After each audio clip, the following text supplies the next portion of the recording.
Assalamualaikum warahmatullahi wabarakatuh. Halo guys, ketemu lagi sama aku Muhammad Rizal di channel YouTube pribadiku ini. Oke, sebelumnya kan aku udah bahas nih biografinya Anies dan Caimin, terus terakhir kemarin itu Pak Ganjar. Nah, sekarang aku mau bahas pasangannya nih. Siapa, ada yang tahu? Yaitu Bapak Mahfud MD. Betul sekali. Namun sebelum lanjut, mohon dukungan kepada sobatku semua untuk like, subscribe, dan komen channelku ini. 1, 2, 3, 4, 5, gas.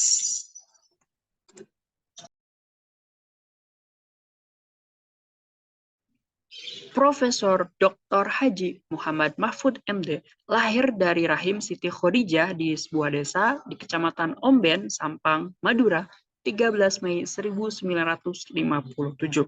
Dengan nama Muhammad Mahfud. Dengan nama itu, sang ayah Mahmudin berharap anak keempat dari 7 bersaudara ini menjadi orang yang terjaga, di mana Bapak Mahfud MD ini dilahirkan ketika ayahnya itu bertugas sebagai pegawai di kantor Kecamatan Omben, Kabupaten Sampang.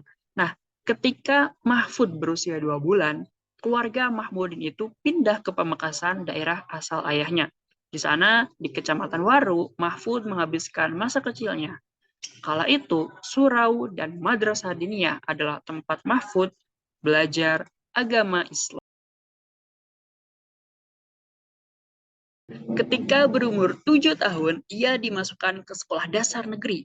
Sore harinya, ia belajar di madrasah ibtidaiyah. Malam sampai pagi hari, ia belajar agama di surau. Nah, Mahfud lalu dikirim ke pondok pesantren Sumber Lagah di desa Tegang Serlaok untuk mendalami ilmu agama. Ketika itu, ia masih kelas 5 SD. Sekolahnya pun ia lanjutkan di sana. Nah, Pondok pesantren Sumber Laga sendiri adalah pondok pesantren salaf yang diasuh Kiai Mardian, seorang kiai keluaran pondok pesantren Temporejo atau Temporan. Pondok pesantren itu sekarang diberi nama Pondok Pesantren Al-Mardiyah, memakai nama pendirinya yaitu Kiai Mardian yang wafat pertengahan 80-an. Nah, selepas Mahfud menyelesaikan pendidikan sekolah dasar dengan nilai yang sangat bagus, Mahfud tidak melanjutkan sekolah ke SMPN favorit. Orang tuanya malah memasukkan beliau ke pendidikan guru agama negeri di Pamekasan. Nah, ini nih yang sangat unik loh, sobat. Jadi, pada waktu itu kan ternyata ada 3 murid nih, yang namanya itu sama dengan Pak Mahfud. Nah, untuk membedakan, akhirnya Mahfud menambahkan inisial MD di belakang namanya. Dan tanpa sengaja, nama itu pun terus tertulis dalam ijazahnya. Kini inisial itu menetap di belakang nama Mahfud yang kebanyakan orang menganggap bahwa gelar akademik, bahwa MD itu merupakan sebuah gelar akademik, yaitu medical doctor. Tapi ternyata itu bukan loh, kawan. Oke, sehabis menempatkan PGA selama 4 tahun lamanya pada tahun 74, Mahfud terpilih untuk melanjutkan ke pendidikan Hakim Islam Negeri, yaitu PHIN, sekolah kejuruan unggulan milik Departemen Agama di Yogyakarta yang merekrut lulusan terbaik dari PGA dan Madrasah Tsanawiyah seluruh Indonesia. Mantan Menteri Koperasi Zahar Kassin Nur, mantan Menteri Sekretaris Negara Johan Effendi, tokoh Majelis Ulama Indonesia Amidan, dan Wakil Ketua DPR Muhaimin Iskandar yang merupakan lawan politik Bapak Mahfud MD itu merupakan sebagian alumni sekolah tersebut. Dan kini PHIN telah diubah menjadi Madrasah Aliyah Negeri 1 Yogyakarta. Pada tahun 1978, Mahfud tamat dari PHIN Yogyakarta. Ia lalu meneruskan pendidikan ke Fakultas Hukum Universitas Islam Indonesia, yaitu UII. Nah, pada saat yang bersamaan pula, beliau kuliah jurusan Sastra Arab, Fakultas Sastra dan Hukum Budaya Universitas Gadjah Mada, dan di Fakultas Hukum, Mahfud mengambil jurusan Hukum Tata Negara.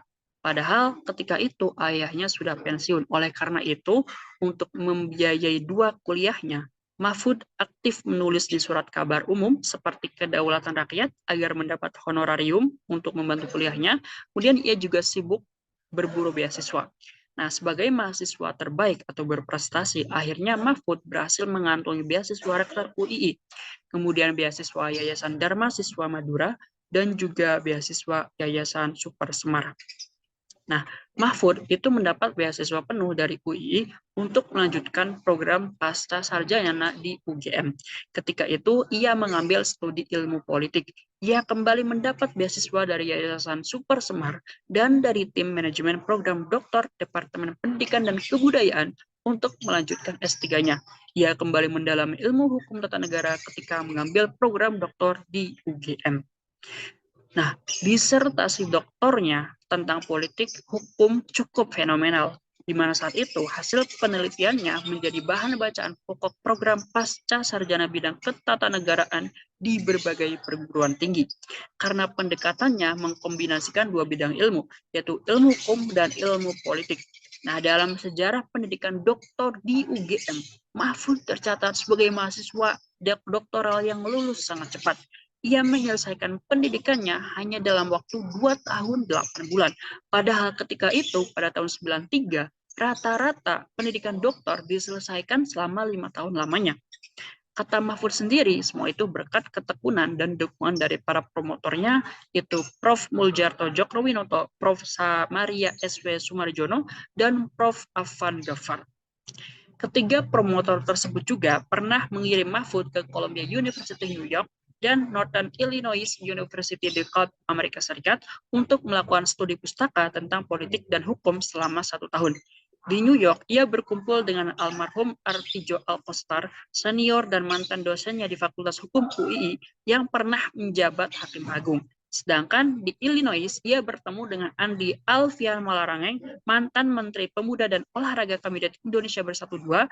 Ketika itu, Andi menjadi ketua Perhimpunan Muslim, sehingga Mahfud diberi satu kamar di sebuah rumah yang dijadikan masjid dan tempat berkumpulnya keluarga mahasiswa Muslim di berbagai negara.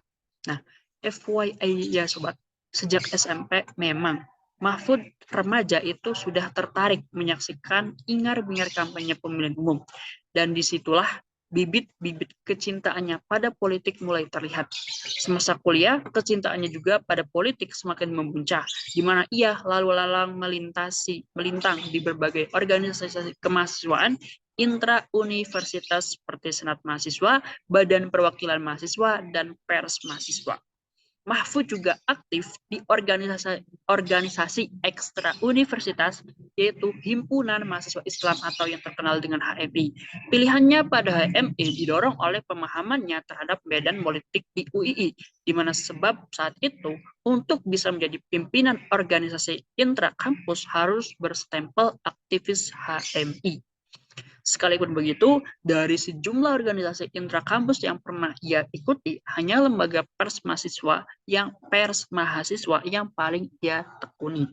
Ia pernah menjadi pimpinan di majalah mahasiswa Fakultas Hukum UII, demikian pula majalah mahasiswa UII yaitu Muhibbah. Karena begitu kritis terhadap pemerintah Orde Baru, majalah Muhibbah yang dipimpinnya itu dibredel sampai 2 kali. Pertama dibredel oleh Pangkop Kamtib Sudomo pada tahun 78, terakhir dibredel oleh Menteri Penerangan Ali Murtopo pada 83.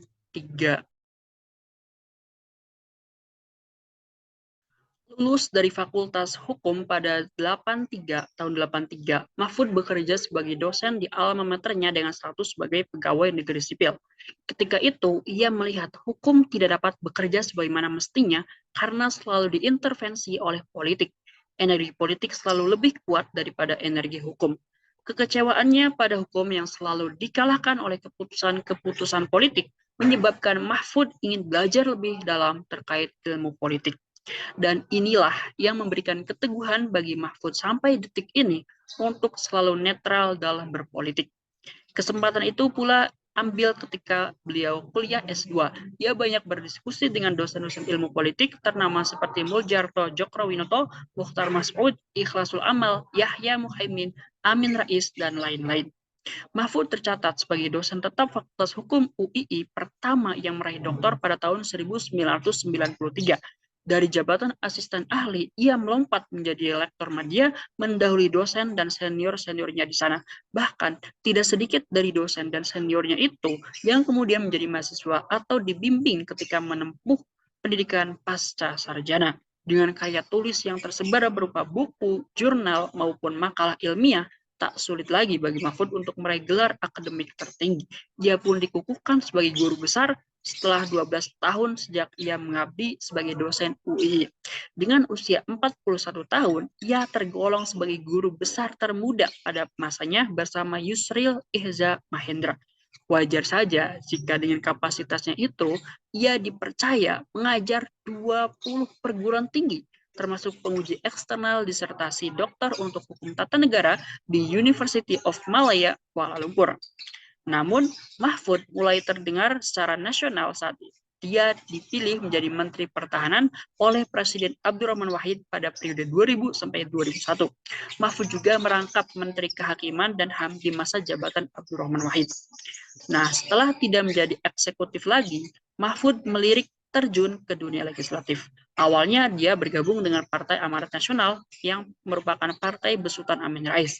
Tapi akhirnya memilih mantap ke Partai Kebangkitan Bangsa yang merupakan partai yang didirikan oleh Abdurrahman Wahid.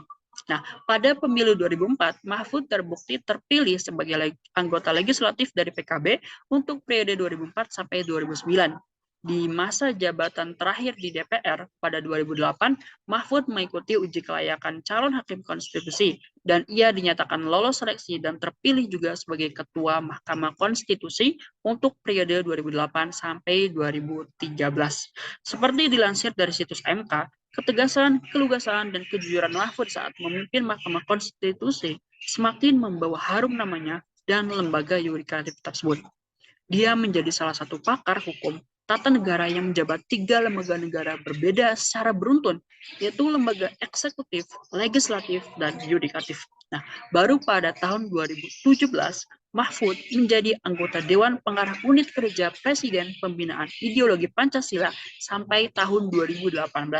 Dan pada tahun 2019 sampai tahun ini, Mahfud MD terpilih menjadi Menteri Koordinator Bidang Politik, Hukum, dan Keamanan Republik Indonesia. Nah, dari menterengnya karir Pak Mahfud ini, kira-kira berapa sih kekayaan Mahfud MD saat ini? Yuk kita simak. Berdasarkan data Laporan Harta Kekayaan Penyelenggara Negara 2022, Mahfud MD memiliki harta kekayaan dengan total 29.546.144.177 rupiah. Dan ini meliputi pertama tanah dan bangunan sebesar 12 miliar tersebar di Sleman, Pamekasan, dan Jakarta. Kemudian alat transportasi dan mesin sebanyak 1,5 miliar termasuk motor, mobil seperti Avanza, Veloz, Vios, Camry, Alphard, hingga Vespa. Kemudian ada harta bergerak lainnya sebesar 180 miliar, kisaran 180 juta, mohon maaf.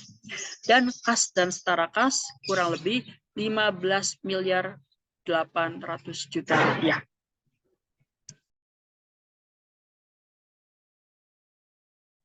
Pada tahun 2019, lalu Mahfud sempat digadang-gadang bakal jadi cawapres dari Pak Jokowi. Namun di detik-detik akhir keputusan itu berubah, di mana Ma'ruf Aminlah yang terpilih. Tapi tahun ini, Rabu 18 Oktober 2023, Muhammad Mahfud bin Mahmudin, Pak Mahfud MD, secara resmi telah diumumkan sebagai calon wakil presiden pendamping dari calon presiden Ganjar Pranowo pada pemilihan umum presiden dan wakil presiden 2024. Pengumuman itu disampaikan Ketua Umum PDIP Ibu Megawati Soekarno Putri dalam acara di kantor DPP PDIP di Jalan Pangeran Diponegoro, Menteng, Jakarta Pusat. Sobat-sobat YouTubeku semua, tadi merupakan biografi singkat terkait Mahfud MD yang sudah aku jelaskan. Namun jika dirasa dari penjelasanku tadi itu ada yang kurang, mohon koreksi dengan komen di bawah ya kawan-kawan. Nah, jika kamu merasa menambah pengetahuan baru dengan konten ini, jangan lupa like dan komen. Dan untuk mendukung channel ini, untuk lebih berkembang lagi, jangan lupa subscribe. Wassalamualaikum warahmatullahi wabarakatuh. Sampai jumpa di video